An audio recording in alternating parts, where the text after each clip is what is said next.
Good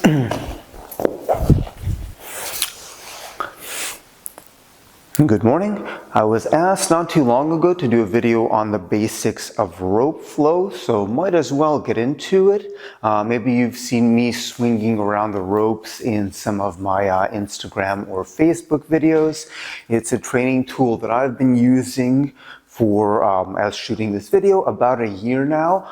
I was first exposed to this methodology when I took a seminar with the Weck Method that was taught by David Weck, Chris Chamberlain, Alex Canellis. So that was my first kind of exposure to swinging the rope around in this manner. So have to give credit where credit is due.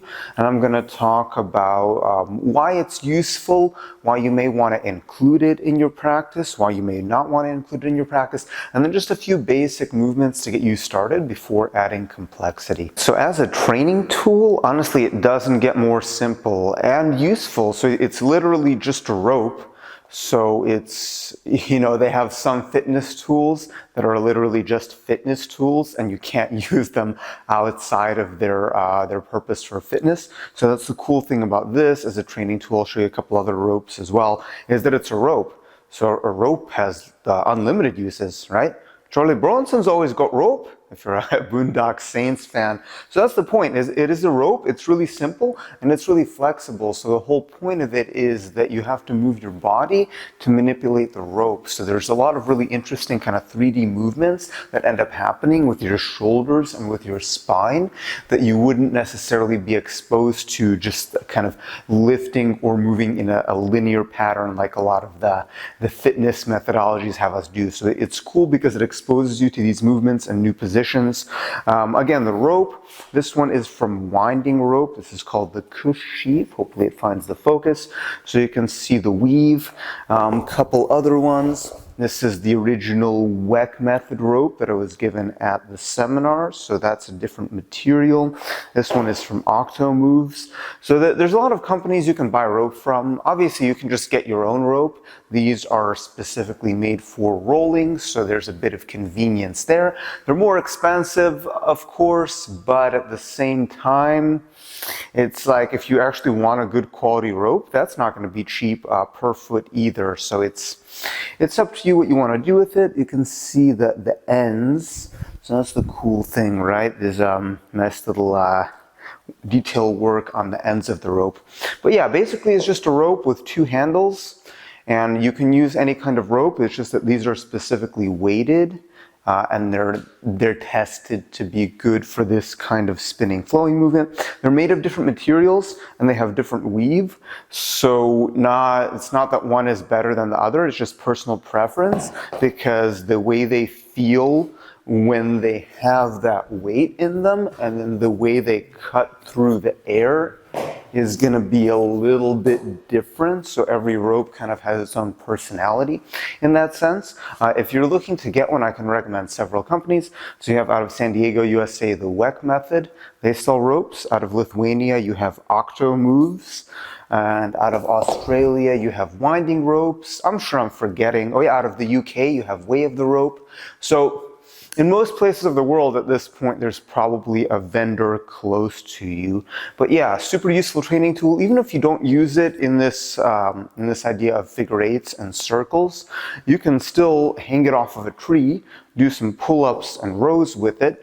From a survival scenario, you can use rope for a lot of stuff because it is legitimate rope. So I think that's really cool in terms of, yeah, it's a training tool, it's a fitness tool, but if you had to use it outside of the realm of fitness, it is actually very useful because it's just a rope.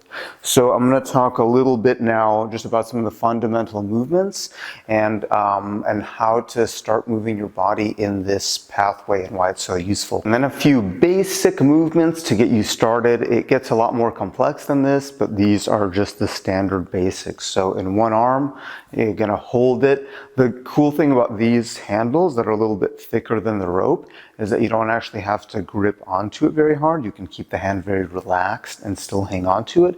And there's going to be this factor, because we're going to talk about rotation. The rope, the really cool thing about it is that it can't maintain tension on its own.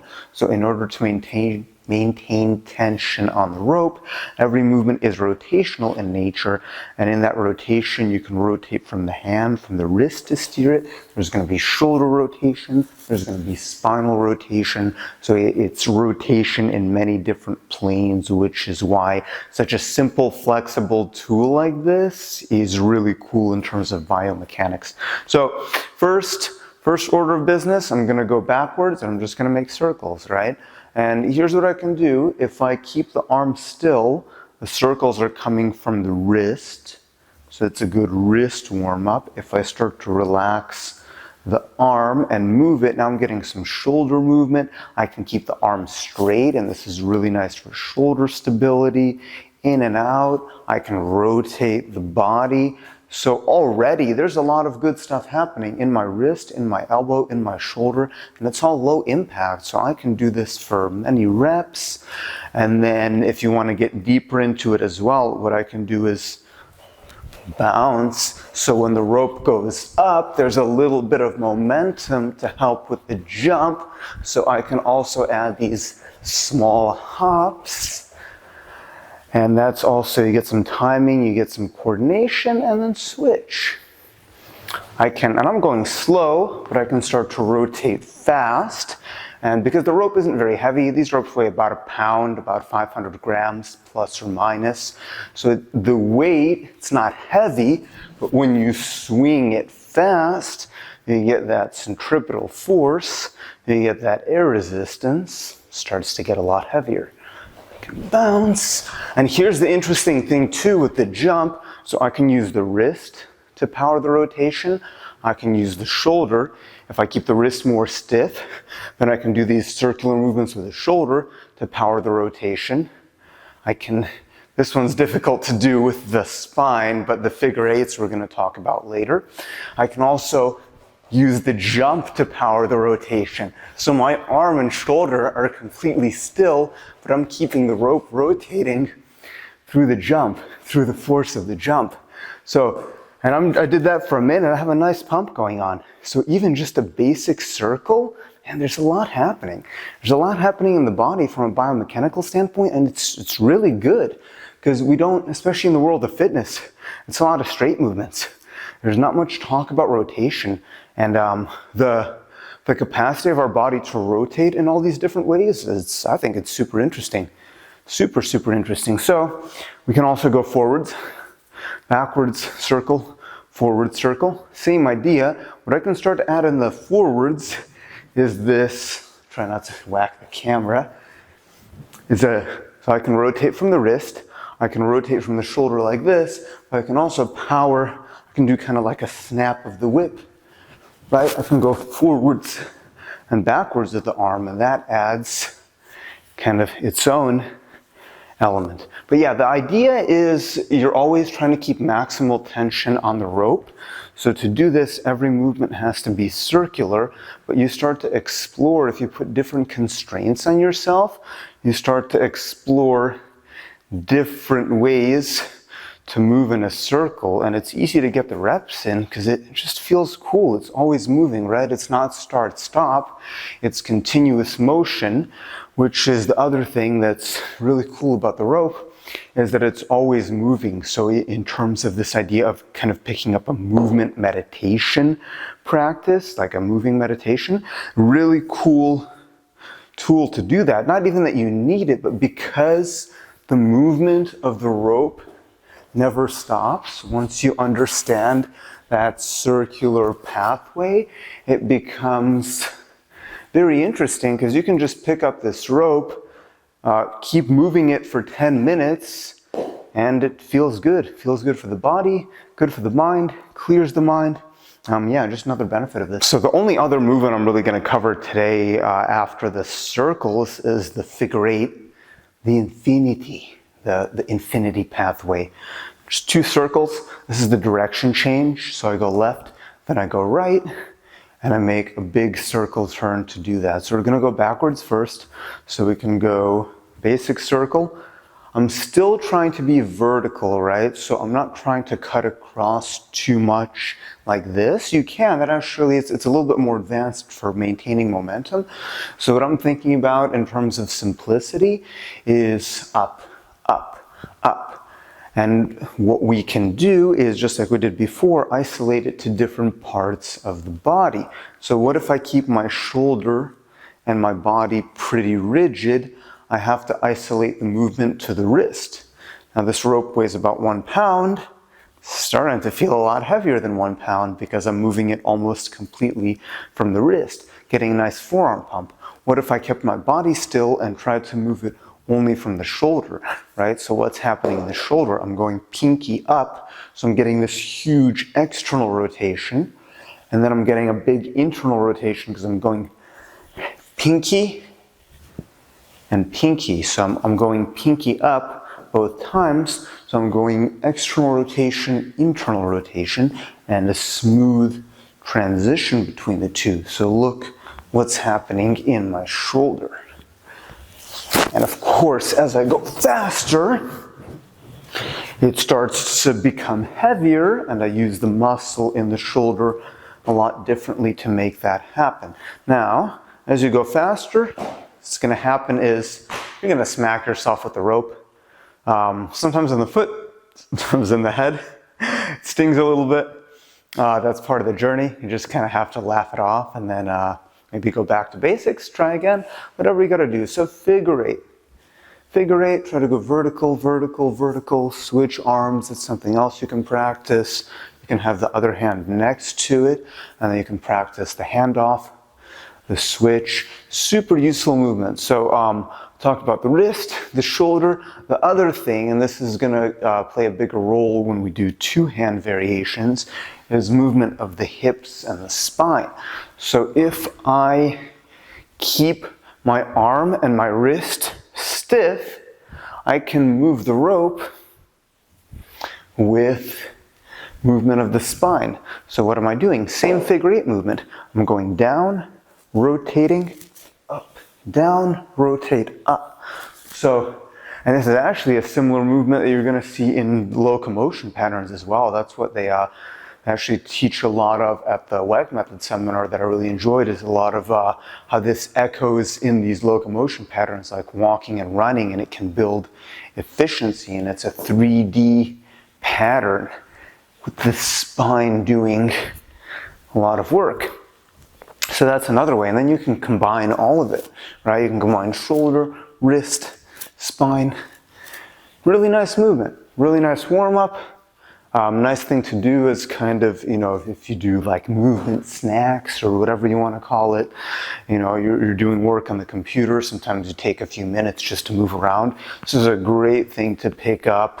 We can start to play with, I've just been doing legs together, right? But we can play with different stances, different lunging, right? Going low, going high, switching stances. And I'm still facing the same way, so this is just one way. Whoop, I almost smacked myself. So this is one way to add a little bit of complexity, right? You can add jumping.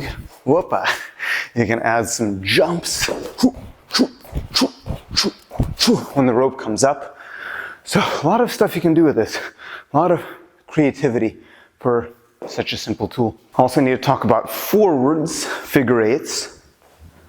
Simple, same thing. This time we lead with the thumb. So thumb goes down, thumb goes down. You can even, even practicing that movement without the rope, you can see there's a lot happening in the body. Fluid, non-linear, circular motions. I'm throwing way too many buzzwords. Ba, ba, ba, ba. And you can also do that forwards and backwards. So you can go arm out, arm in. The rope gets heavier. The faster you swing it. And then you get a nice pump. You do this for a minute with a good speed. You're actually getting a really nice pump of the shoulder, the forearm, the bicep. Now it is going to hurt a little bit more if you smack yourself at this speed. So just be careful. Try to verticalize. And you can see what happens when the rope gets heavier. Even though I'm not trying to move my body already starts to move. So, super simple exercise, a lot you can do with it. It's going to take time to get it smooth, like anything else, because if you're new to it, just take time. So just, set a 5-minute timer and just work one movement. And don't even be there mentally, like escape mentally. And then you get into this idea of I'm doing the movement, but I'm thinking about what I'm going to have for dinner. And the movement becomes part of me, part of my subconscious. So the second or last idea rather today is the figure eights with 2 hands. So again, I like to hold like this. So I try not to grip too hard. Sometimes it slips out of my hands. I've nailed one of the cats with it once, felt bad. It happens. It's a danger zone sometimes when I'm swinging stuff around. But the idea is not to be too stiff with the hand because I want to allow for that movement. So just like that, right? Just okay. Here, obviously if the rope didn't have handles like this, I would have to apply more force in gripping. So just figure eights. What if I used only the shoulders? Right? What if I exaggerated the shoulder movement a lot more and brought the elbows with it? So now I'm drawing this figure eight with my elbows. And look at how much the shoulders are moving. And then what if I started to include the spine? So we have this lat crunching here, rotation, bah, lat down, swing, bah. So I can really, and then I can do it in a staggered stance. I can switch the stance. I can switch as I go. I can start to go real fast. I can put one hand on top of the other, like I was holding a sword. I'm just doing that same figure eight movement. But even in that basic figure eight pattern, there's a lot of what if I keep my arms completely stiff and only move from the spine and from the hip. Super interesting, right? What happens? Only shoulders, only spine. So, these are the basic patterns, right? Just get used to doing them. As I'll show you, and then forwards. So I can go mostly wrist. I can go elbows out, and it becomes a lot of shoulder and back. Remember, I'm trying to verticalize the rope in the middle, so try to make it as vertical as possible. I can include the hips and the spine, a little bit different going forward. See, smack myself a couple times. So I need to, the smack is a good, it means you're doing something wrong, right? The smack keeps you honest, because whose fault is it? It's not the rope's fault. It's your fault you smacked yourself. So you have to do something about that. You have to change your technique. You can go high, you can go low, switch stance, add some circles. So really simple. Doesn't even have to be this kind of rope. It could be any floppy, loose, flexible implement, but just circles, figure eights. There's already a lot of potential you can do with that, a lot. So I'm going to show you a few fancier movements just to give you an idea of kind of where the movement vocabulary leads. So what ends up happening after those figure eights is the movements get a lot more, not a lot more complex, but they get more complex. But the basic, and then you can start to add moving back and forth, changing your gaze. It's still, the basics are still circles and figure eights, right? That's what every movement that I'm doing is. That's the cool thing about the rope. But we add more complexity. We have the rope going around the body. We have the footwork, switching the stances, the angles, the speed, shoulder rotation. that's kind of where it leads to. And as I mentioned in the beginning, I'm not an expert on this. I'm just sharing my opinion, my knowledge. I learned from other people. There's a lot of really good people online that are much better at the rope than me.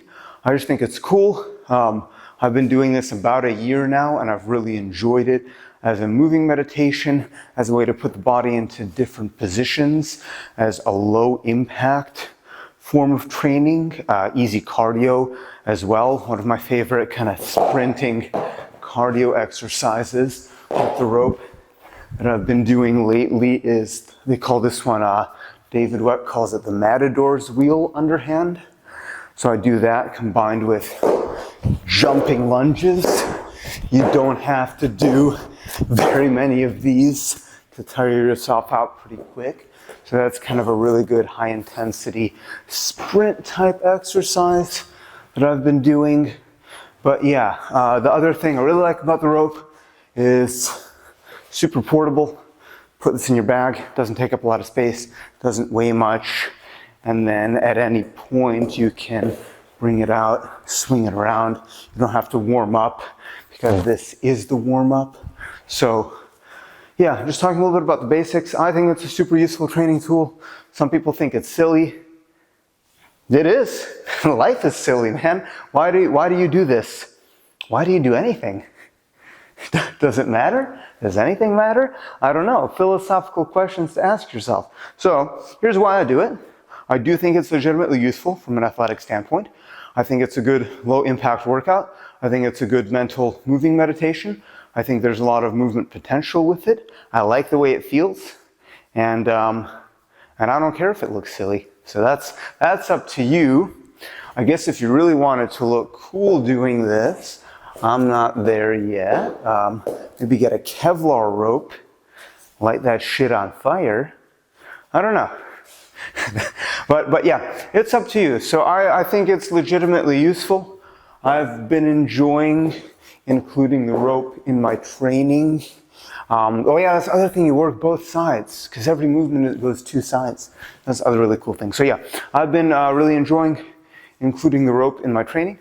So hopefully this video was helpful in case you are thinking about including the rope in your own physical practice. Other than that, let me know what else you want to see on this channel, and I'll see you next time.